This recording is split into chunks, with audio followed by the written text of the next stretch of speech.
Mume wako ni kiongozi, mpe nafasi ya kutatua matatizo yenu. Mume wako ni kiongozi, mpe nafasi ya kutatua changamoto zenu. Yaani kwamba tunapozungumza habari ya maisha ya ndoa, siku zote tumekumbushana kwamba mume wako ni kiongozi. Usisahau jambo hili kwamba nafasi muhimu na kazi muhimu sana ya kiongozi ni kutatua changamoto, ni kutatua matatizo, ni kushughulikia vile vitu ambavyo vinataka kuleta shida katikati ya familia. Sasa kitu kimoja ambacho wakati mwingine kinajitokeza sana katika nyakati hizi ni kwamba yani wale wanawake tuliokuwa kuanzia nyakati zetu sisi mpaka watoto wanaokuwa katika nyakati zinazofuata kutoka kwetu sisi, kuna yale mambo ya siku zote mtoto wa kike kuhimizwa kwamba mwanamke unaweza fanya hiki, fanya kile, mwanamke unaweza. Sasa ile akili ya kwamba mwanamke ninaweza, wakati mwingine tunapofika mahali tunaanza kuishi maisha ya ndoa, mwanamke unakuwa bado kichwani una kile kitu ninaweza. Yaani kila changamoto inayotokea unakuwa wa kwanza kutaka kuona kwamba ile changamoto inafanya nini, inatatulika. Unajiweka mbele katika kutatua ile changamoto. Matokeo yake hicho kitu katika mazingira ya maisha ya ndoa, mkishakuwa ndani ya ndoa, kile kitu wakati mwingine kinaweza kisilete uzuri sana. Kinaweza kisifanye kazi nzuri ya kujenga mahusiano bora ndani ya familia. Kwa maana ya kwamba utakapokuwa mwanamke unajiweka mbele sana, kimetokea hiki huko mbele sana kutaka kutatua, limetokea tatizo hili huko mbele sana kutaka kutatua. Wakati mwingine unapokimbia kutatua zile changamoto, baadaye unaumia. Unaona mbona huyu mwanaume hafanyi chochote, kana kwamba ameniachia, kana kwamba kuna wajibu fulani haufanyi. Kumbe wakati mwingine ni wewe umekimbia mno mbele kufanya yale mambo. Na mwanaume naye anajisikia vibaya. Unafanya kwa bidii, unaona unamsaidia, na yeye anajisikia vibaya kwa namna fulani. Kwa sababu anaona kwamba kuna nafasi fulani vitu vingine pengine vile vitu vingekuwa sio vya kike, ni vya kiume, lakini wewe umekimbia kuvifanya. Kwa hiyo sitaki kukatisha tamaa binti unayefuatana nami, sitaki kukatisha tamaa mwanamke unayefuatana nami. Ni kweli wanawake tunaweza. Ni kweli unaweza. Ni kweli utakiwa kujirudisha nyuma ukajiona mnyonge, ukajiona asiyefaa. Lakini unapofika kwenye mazingira ya ndani ya ndoa, kumbuka siku zote mume ni kiongozi. Kunapotokea changamoto, hebu tulia. Uone anafanya nini. Na wakati mwingine ikitokea kwamba kuna umuhimu wa wewe kuingilia kati, hebu tulia, utoe hiyo nafasi. Ili yeye aseme kwamba kuna hichi kitu kinasumbua, alafu umsikie anasema nini, ndio ujue wewe uingie wapi. Lakini kabla ya hapo mpe nafasi. Sasa kitu kimoja kimenitokea mimi mwenyewe. Ni ka story kafupi, lakini kamenifundisha kitu kikubwa. Na ujue mambo kadhaa ambayo nimekuwa nikiyafundisha ni mambo ambayo mimi mwenyewe nimeshayafanya kimakosa, na wakati mwingine baada ya kuyafanya kimakosa yakaniumiza. Ninakuja na kukutia moyo wewe ndugu yangu ambaye unafuatana nami, ili kwamba usipite maeneo yale ambayo wakati mwingine tunayakosea na yanakuwa kwa namna fulani yanatengeneza vichangamoto vidogo vidogo. Sasa hii siku sisi tulikuwa tunaenda mahali palikuwa pametokea msiba. Katika safari hiyo tunakwenda mimi na mume wangu, tuko kwenye gari, tukafika mahali pana mto. Sasa katika njia ile pita tafuta jinsi ya kupenya ule mto, tukafika mahali tukaona ule mto ni mkubwa, inawezekana gari likashindwa kupita. Kwa hiyo mume wangu akakusudia kwamba bora arudi, akajaribu kuigeuza gari.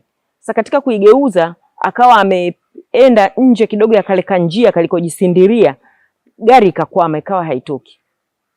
Sasa mimi nimekaa pale mbele kiti cha abiria naangalia. Gari imekwama haiendi. Ni giza tayari, saa 1 ile inaenda saa 2. Na tuko kwenye kimsitu kwa sababu ni karibu na mto. Kamsitu fulani. Wakawa wanapita vijana hapo mbele. Ndani nasikia kama vile nimwambie mume wangu ngoja tuwasimamishe hawa vijana ili watusaidie kusukuma hii gari, kama watahitaji hela kidogo labda tuwape.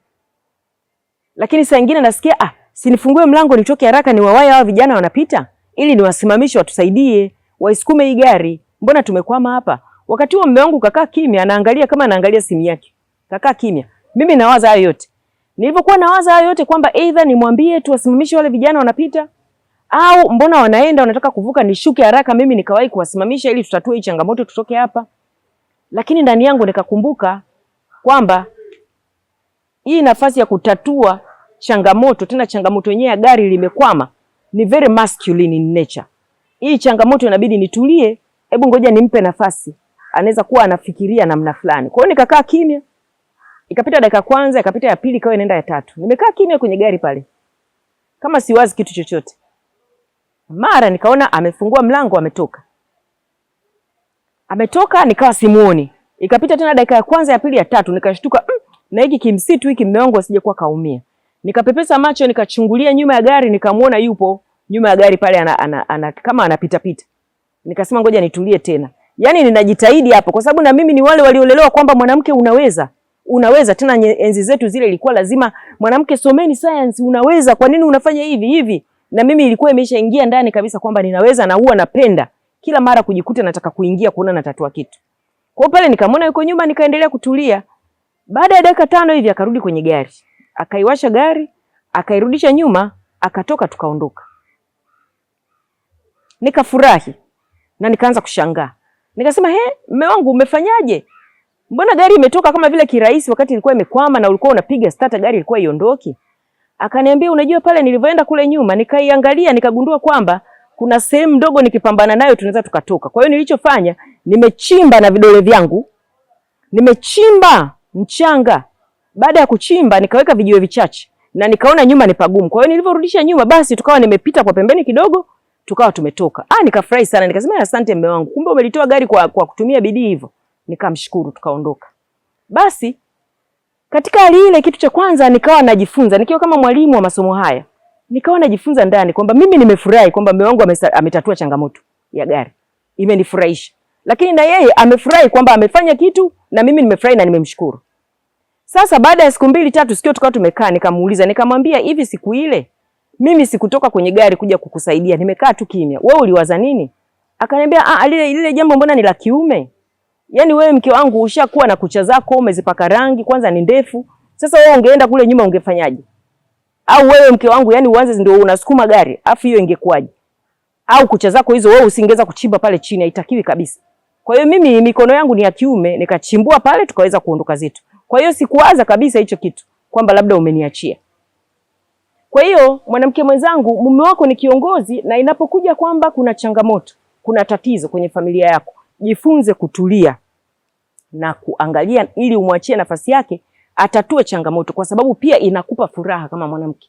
Mwanaume anapokaa kwenye nafasi yake kutatua changamoto zinazojitokeza, na hasa zenye mazingira ya kiume na hata nyingine hata za kwako zenye mazingira ya kike, huwa inaleta raha fulani ndani.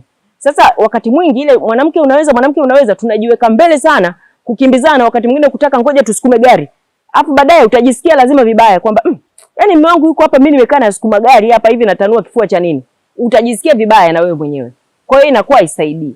Kumbuka siku zote yeye ni kiongozi, na wajibu wa kwanza muhimu wa kiongozi ni kutatua changamoto zenu, changamoto za familia, hata changamoto zake wewe kama mkewe. Na wewe mtoto wa kiume ambaye unaweza kuwa unafuatana na sisi, maana siku hizo watoto wetu wa kiume saa nyingine wamepata mkanganyiko wa kutoona masculine roles, kutoona vitu ambavyo mwanaume anatakiwa kufanya kwenye familia. Unatakiwa ujue vitu vyote vinavyotumia nguvu. Mwanaume amepewa nguvu za mwili, physical strengths. Kwa hiyo ni lazima mwanaume ufanye vitu vyote vinavyotumia nguvu. Huwezi kuwa una vitu vya kutumia nguvu eti unategemea girlfriend wako afanye au unategemea mke wako afanye. Kwa hiyo mtoto wa kiume anatakiwa ujue lazima uwe mbele kutatua changamoto zote za familia yako. Huo ni wajibu wa kwanza wa kiongozi yoyote. Na wewe mume ni kiongozi wa familia. Tukishafika kwenye familia wewe ni kiongozi, lazima ujiandae kwamba changamoto wewe mwanaume unatakiwa kuzitatua.